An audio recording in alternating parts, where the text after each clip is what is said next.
Good morning. It's Wednesday, a little earlier than when we normally do this, but I, God willing, will be in New York for the Shabaton with some 20 teens from the area. So I wanted to come a little bit earlier this week. I won't be here Friday. The crane is back on site and they are moving forward with the rest of the steel erection. A reminder that in 2 weeks' time, everyone will have a chance to come out to the site. We're having a grand Purim celebration, construction themed. Hope everyone watching this film will make an effort to come out.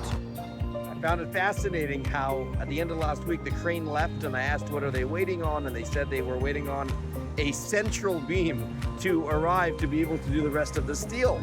And indeed it came, and today they're putting it up. And it's fascinating because it is in the Torah portion this week where we discuss the construction of the Mishkan. And indeed, in the Mishkan, we have the concept of the Briach HaTichon, the central beam. The Mishkan had beams running throughout, but we're told about a central beam that ends up holding up the entire structure and allowing the structure to stand. Without it, it could not.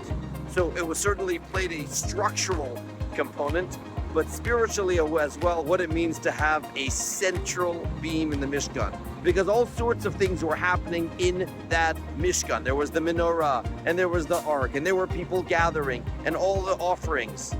But there was a central component, that awareness that this is a home for God. That awareness pervaded the entire atmosphere.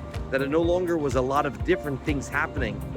This was the home for Hashem's essence. When I think about the home for Hashem that we are going to build over here, many, many beams, a beam of a sanctuary and a social hall, a beam of seniors and of young toddlers, a beam for religious school, a beam for teens, a beam for mitzvot, a beam for sports, a beam for art, a beam for music. But running through all of that is a bria, a place where this is going to be God's home. Here in Western Wake County. This is going to be a sense of belonging for everyone, not just a place where lots of Jewish things happen, but where the essence flows through everything, that essence of connection, of awareness, of holiness that flows through the entire building.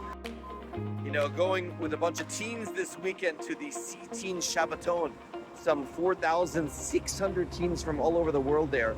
I couldn't be prouder to know that in our home over here, we're gonna have a seating lounge. So it's not just a once a year an incredible experience that you're together with other Jewish teens, but on any Wednesday, on any Friday, on any Tuesday, Jewish teens can come together for a game of pool, to video game, to learn some Torah, to do a mitzvah, just to hang and chill together and be with other Jewish teens. How valuable is that in the world today?